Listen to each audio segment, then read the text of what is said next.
Hello everyone. Let me introduce myself first. So I am Himabindu. So I teach history, general studies history. So I have been in this field. I've been teaching history from past 5 years. Okay.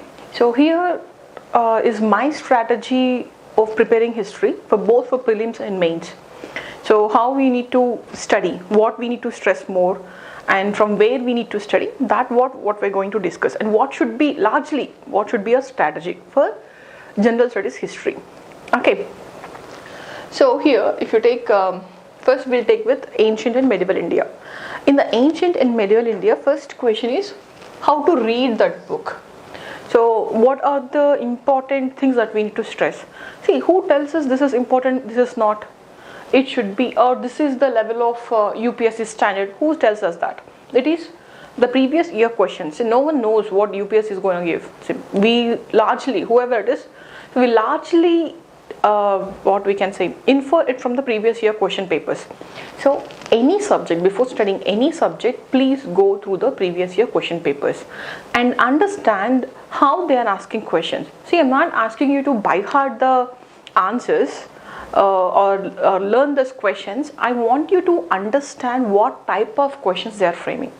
So if you observe ancient and medieval Indian questions from 1985, we hardly had any year asking about years of that ancient and medieval India. So they won't ask what is a Mauryan period, what is an Ashokan period, or what. So they hardly ask you about what is the Saka era. Saka era 78 AD, which was taken as a calendar by government of India. That's why that number is important from the ancient India. Okay, they won't ask you these years. First point. Second point, they are not even asking about kings. See, we have one king, that is Babur, and in that question also they asked us about whether he introduced the gunpowder or not, whether the Ark and Dome was introduced by Babur or not. Such type of administrative questions and art and culture questions were asked about those kings. And we also have a question that on the bank of river, tributary of river Krishna, a medieval Hindu kingdom was formed. What is that kingdom? Who founded it? So the founders, see, hardly what you have to do is, you have to learn the founders of the dynasty, and you also have to learn any important person in that dynasty, and one important person. Suppose if you take Sangma dynasty of Vijayanagara, remember Devaraya too, and before him it is also important as Sri Krishna Devaraya.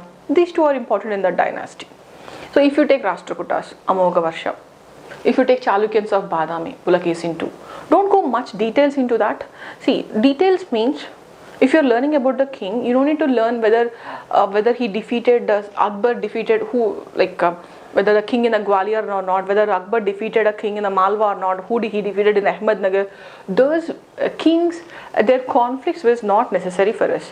See, on what basis I'm telling? I'm also telling based on the previous year question papers. If anyone is saying something to you, first think critically. Okay, is this right? Not only me, anyone, in case anyone. It can be me, it can be in any other of the toppers. If someone is saying something, think critically. Okay, is this possible? Is this right? Can I take this method for my study? See, if someone is scoring good marks, or if they become a topper, it means they might have the strategy might have worked for them. It doesn't mean that the same strategy should work for you. So first think critically and think what that is necessary from you. If even whoever it is telling to you. Okay, this is my kind advice in UPSC, because having too many directions, too many guidance, too many strategies. First think whether you can take that strategy or not. So when I'm telling my strategy, you should think. Okay, so on what logical basis I'm telling you this? So the basis is here, previous year question papers. So this is what I'm telling you. So don't stress on kings, don't stress on the years. If you want to stress on the kings, stress on the founder of the dynasty and the important king of the dynasty. These are the 2 points. And the third point here is, see, when you are learning these things, you have to learn them chronologically. The history is chronological events. It's recording the events chronologically. So why we have to learn the things as such? Because it helps us to eliminate options. If not the terms, but most of the time it will help us. Suppose if you think,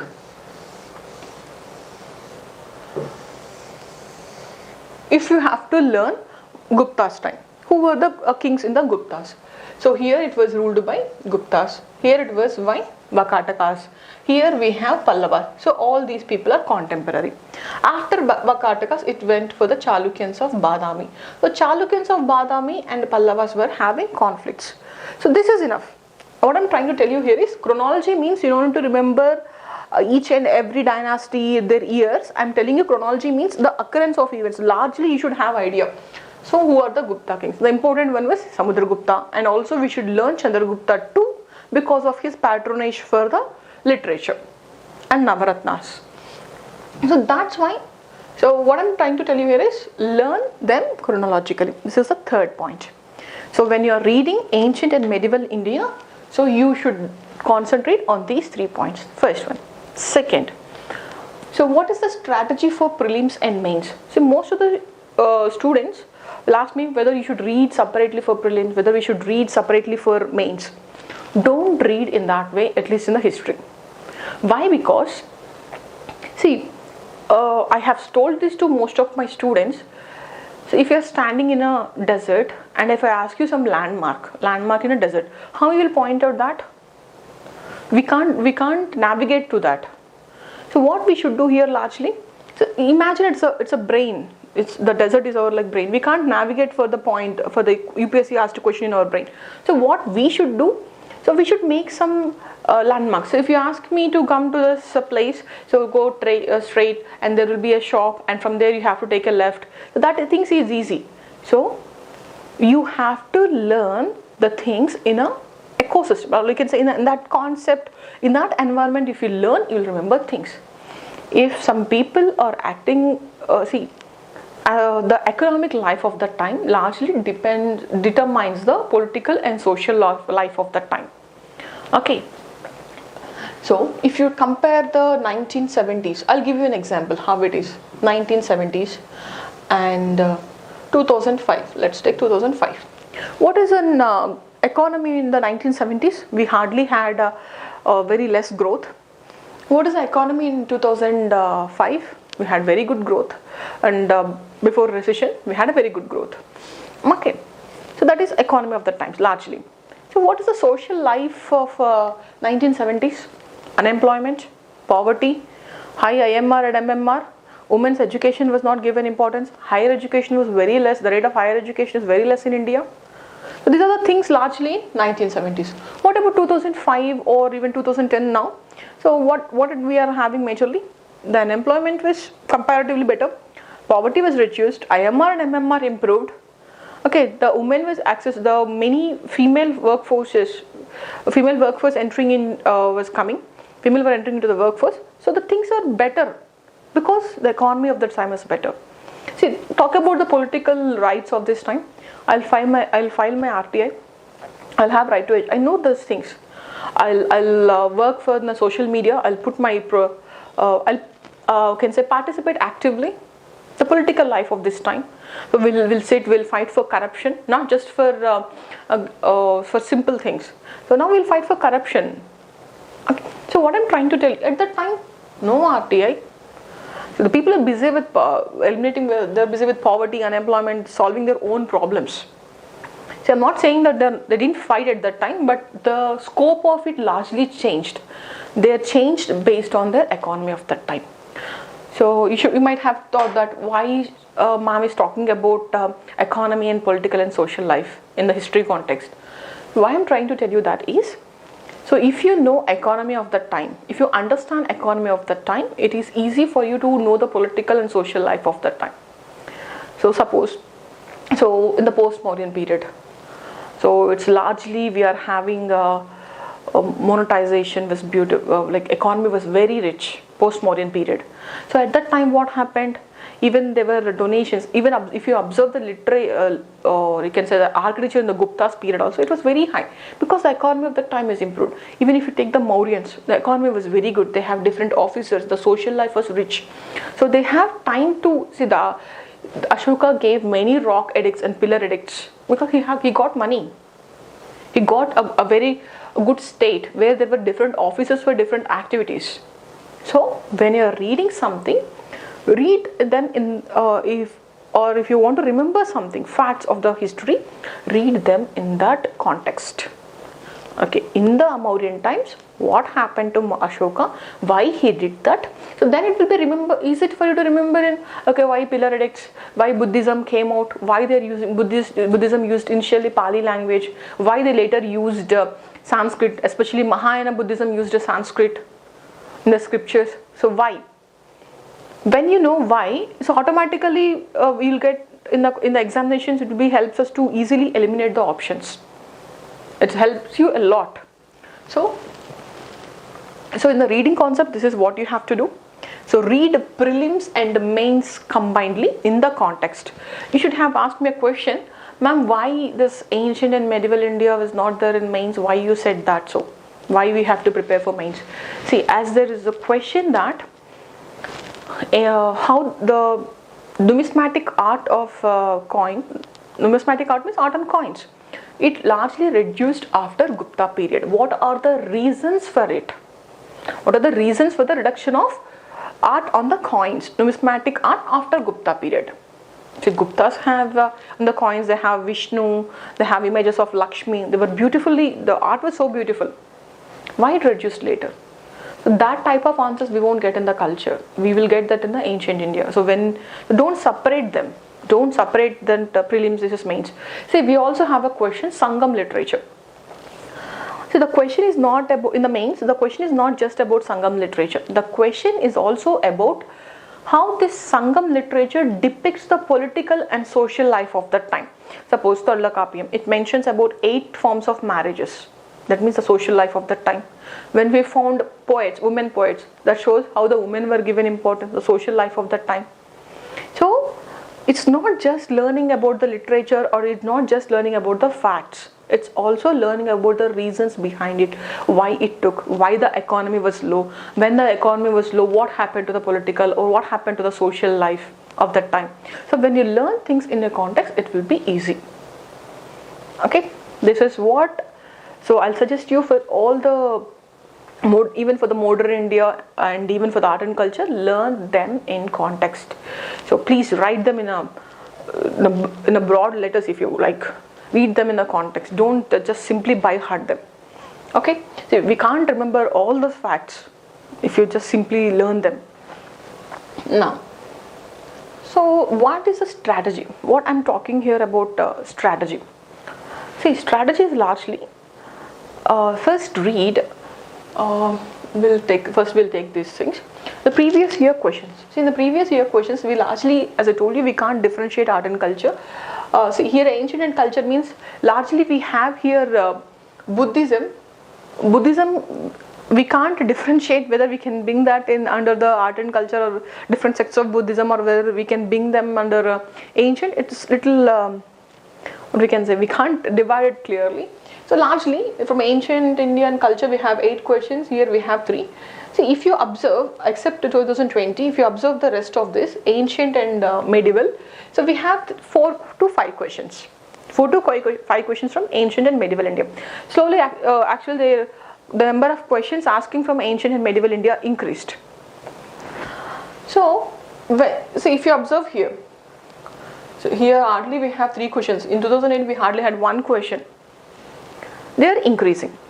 When they are increasing, we should not concentrate only on the facts. We have to learn them in the context, and we can't divide them. Now, the other thing I want you to know is where to read. Where to read this ancient and medieval India. First, read Tamil Nadu book.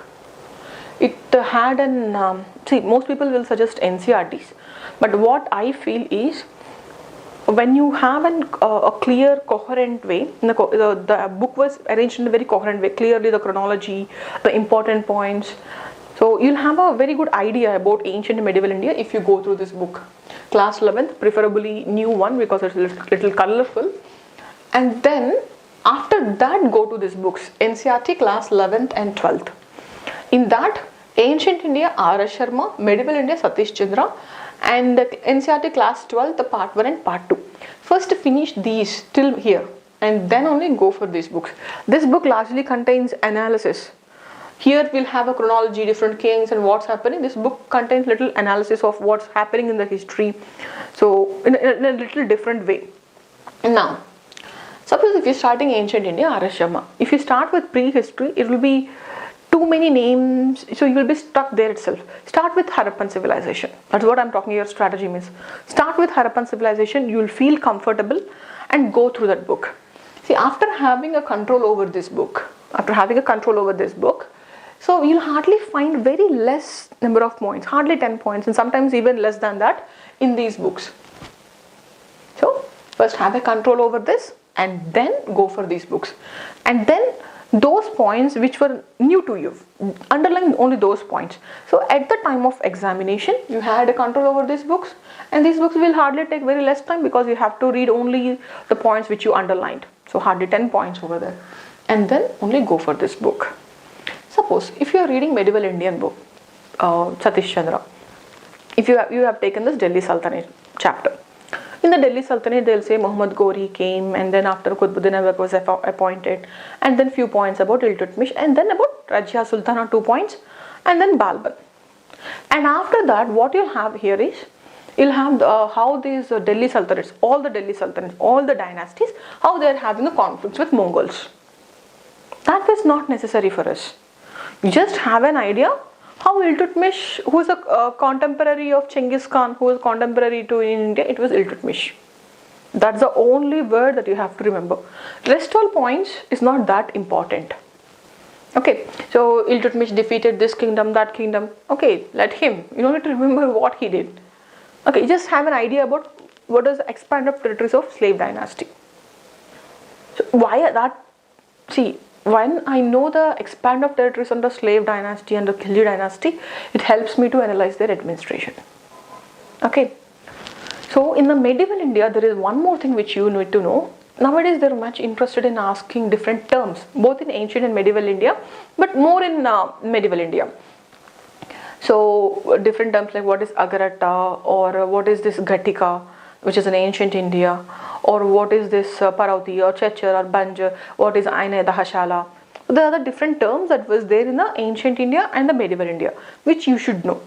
Okay, that type of questions were increasing nowadays.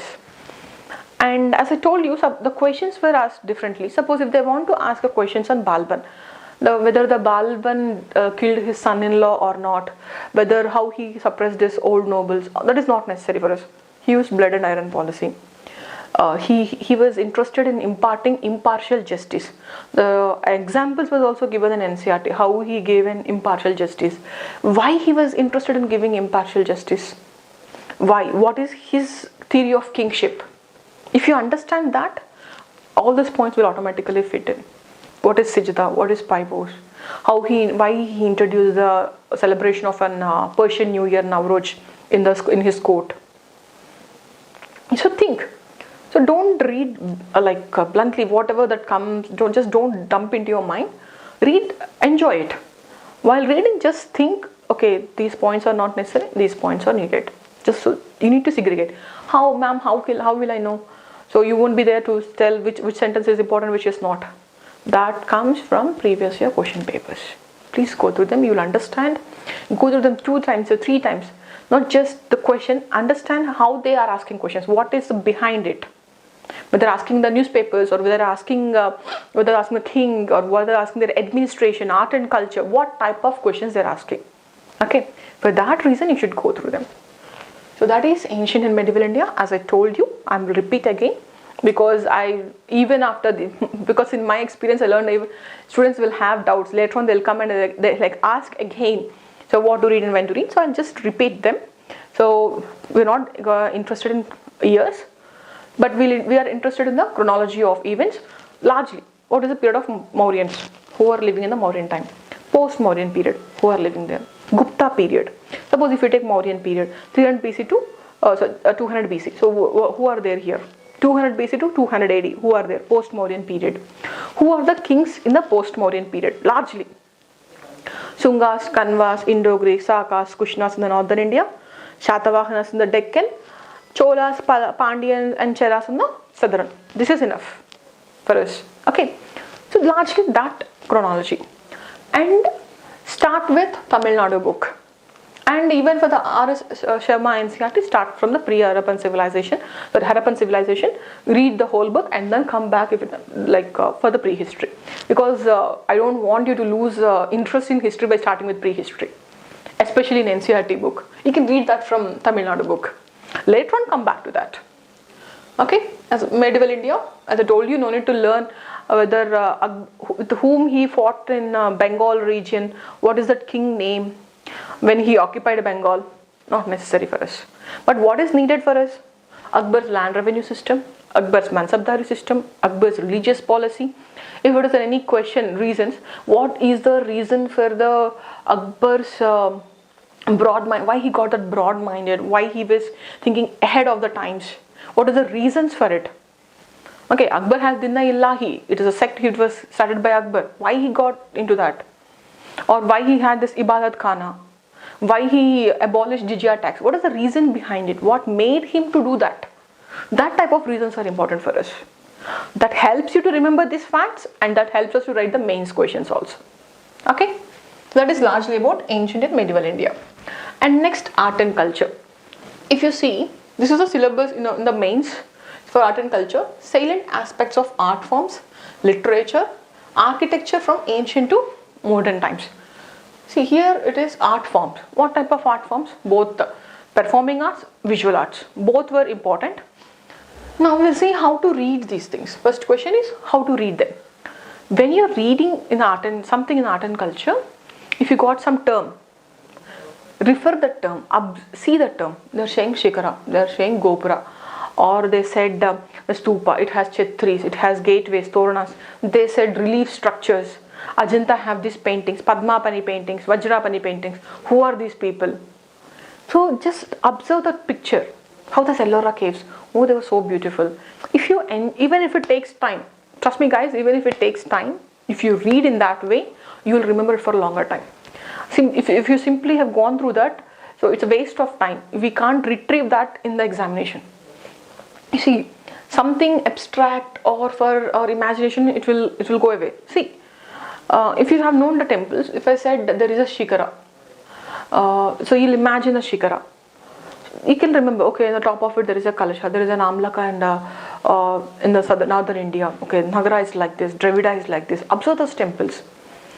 See, now if I close my eyes, I can say in front of the Brihadeshwara temple there is a huge Nandi, or even for the Gangaikonda Cholapuram we have Nandis.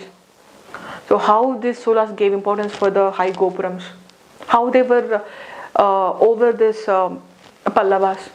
If I ask you a question, see, the UPSC already gave, the Dravidian architecture reached its zenith during Cholas. That's a previous year mains question.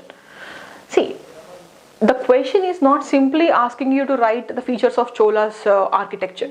The question is how it's reached zenith. The Dravidian starts with Pallavas, but it reached a high place in Cholas. How it? So now we have to compare largely Chola's architecture with the Pallavas. Here now the Gopurams were not so huge. They were very huge here. How the Shikaras changed, how the architecture and the temple walls and temple pillars changed. When you compare, then all I can say it is high. See, when I'm saying it is the highest position, I have to compare with something, then it will be in highest position. So you have to show that why it's reached the zenith, or is it how big the temple complexes were. So for such type of questions, if you have to write or if you have to remember such huge data, you have to go through the pictures. Even if you take the questions like this Gandhara art, we have already a question, 2 times the questions came on Gandhara art in the mains. How we were able to write that? Only by seeing it. I am saying that Gandhara art, the Buddha has an halo, he had a curly hair. Halo means? I said the halo was decorated in Mathura, which was plain in Gandhara. How was it decorated in Mathura? You should have that curiosity. Then only the things will be easy for you to learn art and culture. This is how you should read art and culture. If I said Kuchipudi, they'll draw with their feet, they will draw these pictures. Search in internet, what is Jal Chitra Nrityam? What is Chitra Nrityam? You should check. Oh, this is how these things were done. Then automatically you'll remember, okay, it's Kuchipudi. Don't, if you read the sentences 5 times or 10 times also, we won't remember the facts of art and culture unless until you use your other senses. So there is a thing in psychology. When the kids were asked to read or write, see, when you were in LKG at the time, what they'll do? So they'll ask us to write with our hand and ask us to say loudly. So where we are using our eyes, hand and ears, different senses are used. When more senses are involved, you'll remember it more. I'm not asking you to read loudly, I'm just asking you, if you see and if you listen what you're reading, so then you will remember. You're involving more senses, so you'll remember it more way. So if you can learn it in a concrete way, not in a just abstract ways. Okay, now that is largely about architecture, how we need to read architecture. Even the same case with the paintings. See, paintings also we have questions in mains. The paintings are not simply what are these paintings. They asked you to compare them with the comparing the earlier paintings to the modern paintings, Bhimbetka cave paintings, Mesolithic paintings to the modern ones, how they were different. So that you should know the differences. How? See, for learning the facts, we should learn in the context. That's one. And next, when I'm saying something, I should substantiate that with the facts. Without facts, I can't analyze. So I'll say he is a clever, some student is a very clever student. Okay, I can't say that. I have to substantiate that with a fact. In the same way, whenever you're saying something, substantiate with the facts. So you have to have a good control over those terms.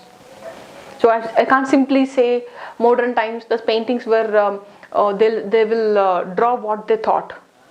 See, earlier, what the people used to draw in the Mesolithic times or Neolithic times, what they used to draw? They'll draw what they saw. If they saw an elephant, they'll draw that elephant. What in modern times they does? They'll think, they'll draw what they thought, not what they just see. So there are differences. So I can't simply say that. I have to give an examples. This painting of Bhimbetka. Or I'll give you another question. Mughal paintings depicts the political and social conditions of the time. The miniature paintings of Mughal depicts the political and social conditions of that time. How can I say that? I can't simply, yes, I can't say like that. I'll say, so if you take the paintings of Jahangir, this happened. Or if you take paintings of Ustad Mansur, how the colors were used. So he uses the flowers. So we came to know the flowers of that time. So they depicted fairs and festivals. So with that shows us the cultural life, what festivals they are celebrating. They depicted battle scenes that shows the political life of that time, what battles, how they took place. Okay, so the dresses of the time, the culture means, or the social life means the dresses, the women were placed, how the courts were conducted, all these things were painted.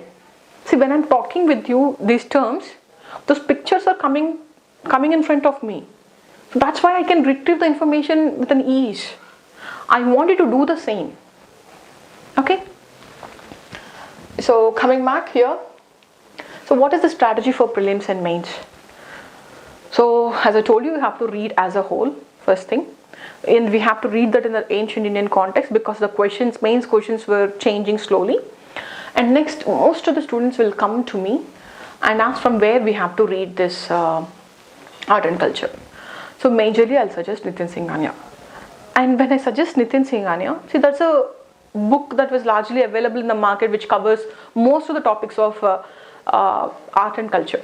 When I suggest that book, they'll come with that book. Students will come with that book and they'll show, ma'am, it is so bulky. Whether I should read only few of this, which topic should I read? So see, for that, if you ask me, see, I can remember theatres. Theatres are a little easy to remember. If you see the pictures of it, it's easy to remember. See, but I can't remember all the folk dances. We can't remember all the hundreds and hundreds of folk dances of India. So, see, Andhra Pradesh alone had more than 15 dances. Andhra Pradesh and Telangana combinedly had more than 15 dances. Imagine the hundreds of dances and different tribal festivals that were there in India. It's difficult for us to remember. Remember only important one, and especially those were there in the newspaper. First preference need to be given. Don't spend too much time. Don't spend too much time on by-hearting these dances, which place they belongs. But you can read theatres. They were in less number. At least important ones you can remember. Puppetries you can remember. They were also very less number. You can, but don't go with the dances. Too many dances. But if you take the music,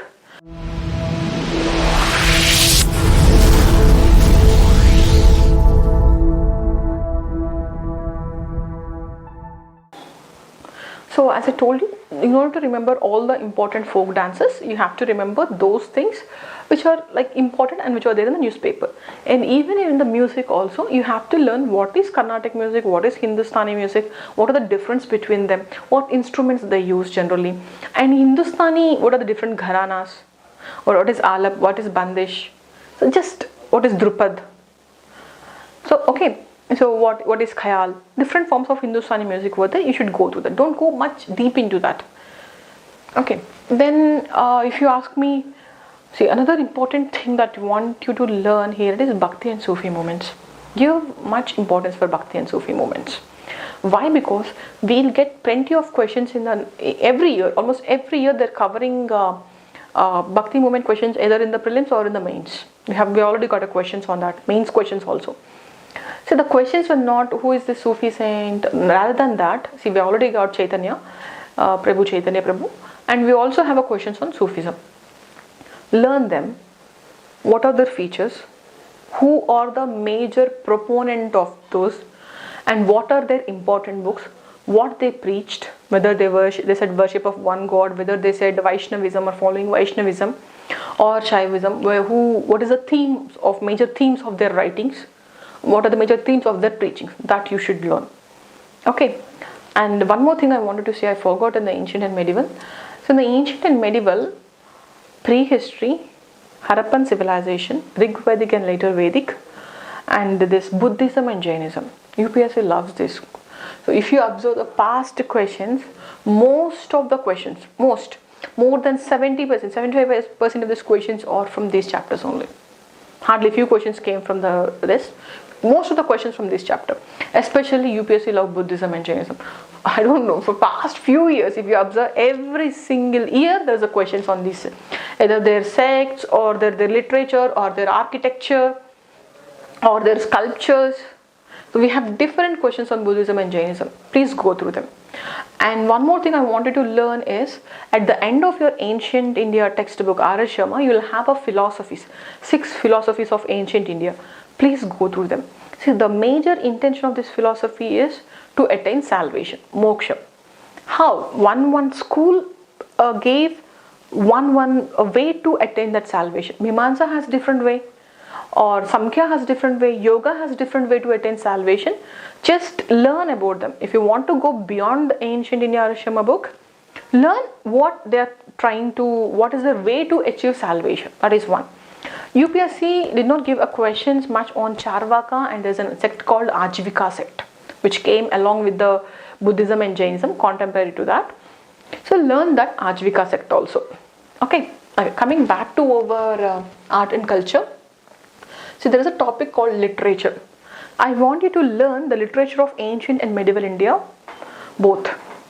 We have a question on Sangam literature, we have a question on Vijayanagara literature.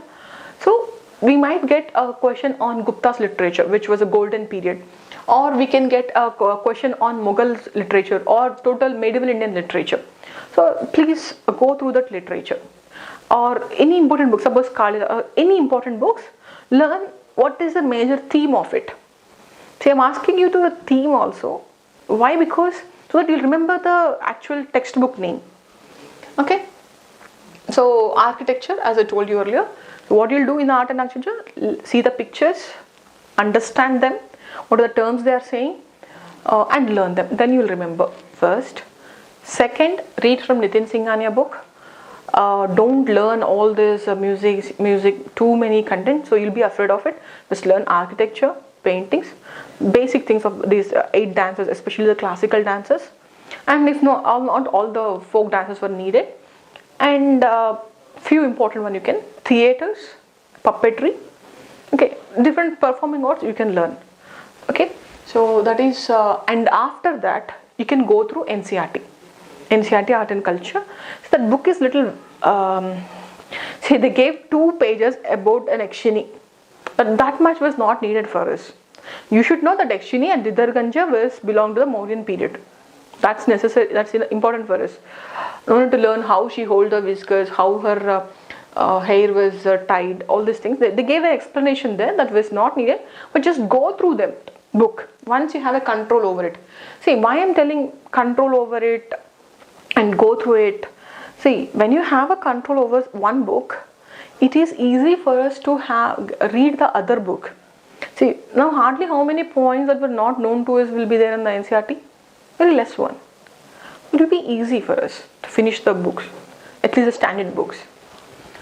And one more thing I wanted to know is, most of the students will come, and once I finished what to read and when to read, they'll come and they'll ask me, ma'am, is this sufficient? Is this books are sufficient? I'll answer this at the end. You'll understand what I'm talking about. So here we have art and culture. So modern India.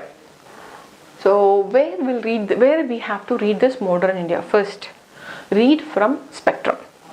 I gave you the name of a book, A Brief History of Modern India, Spectrum. First book they'll suggest is NCRT. Next book they'll suggest is Bipin Chandra, Freedom Struggle. These are not important. First read this book. And in this book also, read from 1857 revolt. First start with 1857 revolt. If you start with advent of Europeans, Anglo-Marathas, Anglo-Mysore wars, or all these things, you'll have a little confusion over different names. You lose interest there itself. Start with 1857. From there, if you read and come back, don't leave those topics. I'm not saying you to leave those topics and then come back and then read these topics. Okay. Battle of Plassey and Battle of Partition are easy comparatively. Anyways, so read this book. How to read this Modern India? First I told you where to start. Now how to read? See, when you are reading ancient Modern India, suppose you spend 2 hours or 3 hours on the Spectrum book.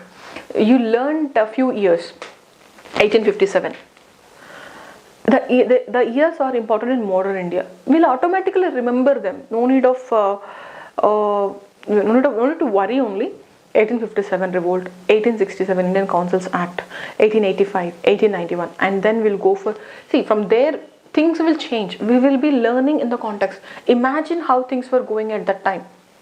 Okay, so then it will be easy for us to remember. Today you read for 2-3 hours in the same way what I told you. You'll go to the previous year question papers. Okay, they're asking newspapers, they're asking when the capital shifted from Calcutta to Delhi. At that time, who is the Governor Generals? See, at the back of this book, you'll have Governor Generals and the work done by the Governor Generals. When you got some year, go back to the pages of Spectrum book. There, read the other points about that Governor General. This is how you should read that book. Whenever you're getting some year, and they did not mention Governor General of that year, you should have that curiosity. Who is the one who gave this Widow Remarriages Act? The curiosity should come, and then go back and check who is that guy, who is that Governor General. Okay. So if you read in that way, you will remember. So today you finish that book, and then tomorrow you started again. Before starting another chapter, wherever you ended yesterday, before starting, so then what you have to do is, before starting other chapter, you have to write the chronology what you read. Okay, this is INC form 1861. Write that daily. If you write that daily, it will be easy to remember the chronology. Okay. Next, if you ask me what are the caste movements or the women movements or tribal movements, so there are different movements, reform movements. Okay, so there are different movements in the history. When you are learning those movements, don't read all those things at a time, at a go. What you have to do is learn 2-3 pages of those movements today. Repeat them tomorrow, tomorrow, and read other 2 pages. If you learn all those things at a time, it will have too much information in your brain. It won't take. So give some time. Repeat them daily. Don't sit on them for 1 hour or 2 hours and just learn. You'll forget after 10 days. I'll guarantee you that. But what I can guarantee you is, if you read them daily for few days, like repeating them, you will remember. And that is major thing about modern India. Ma'am, why you are asking why you not saying NCRT class 11th? See, if you read NCRT, most of the points, almost every point of it is covered in Spectrum. And even Bipin Chandra, most of the topics were covered. Especially those things at the back of that Bipin Chandra, ideological rethinking of what's going on, or other movements, if any movements, that analysis part you go through Bipin Chandra. But first have a control over that book, then only go for Bipin Chandra. Okay. So I hope you understand what to read and how does the strategy. Start from that chapter, finish it. Don't read prelim separate and main separate. Read them in a context.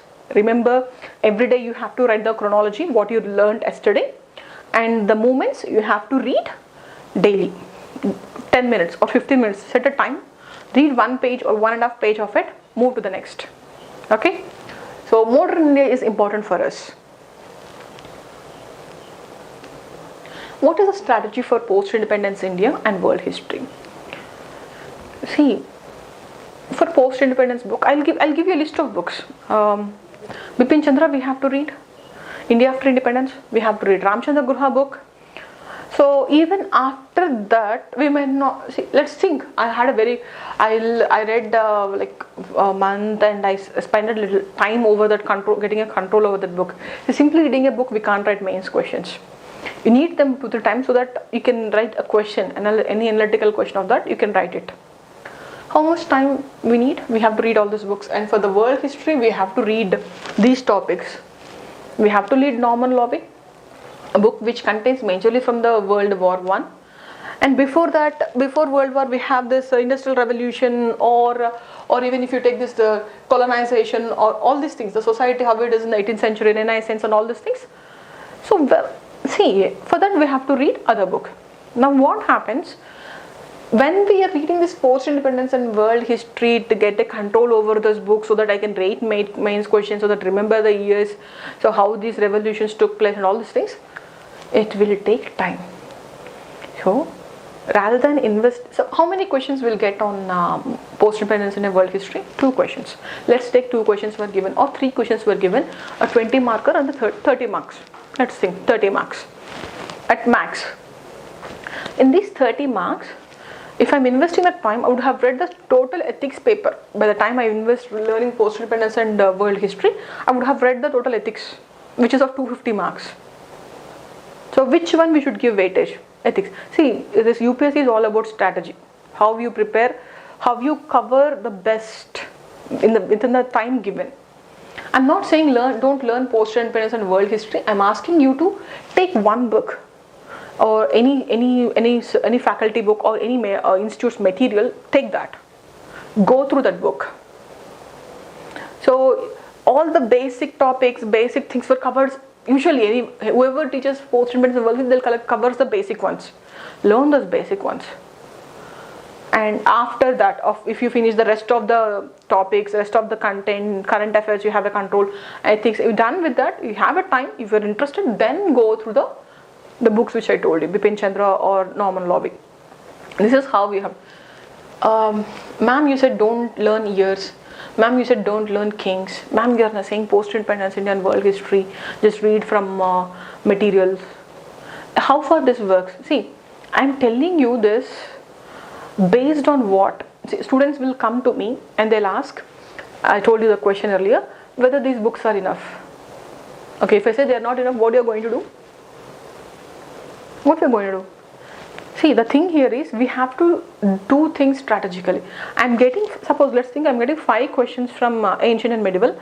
3 were directly from the NCRTs or the Tamil Nadu books. You're not worried about reading these NCRTs. Most of the students were not worried about 3 questions which will come directly from the NCRTs. You'll be worried about these 2 questions. Where can I cover this? Where can I cover this?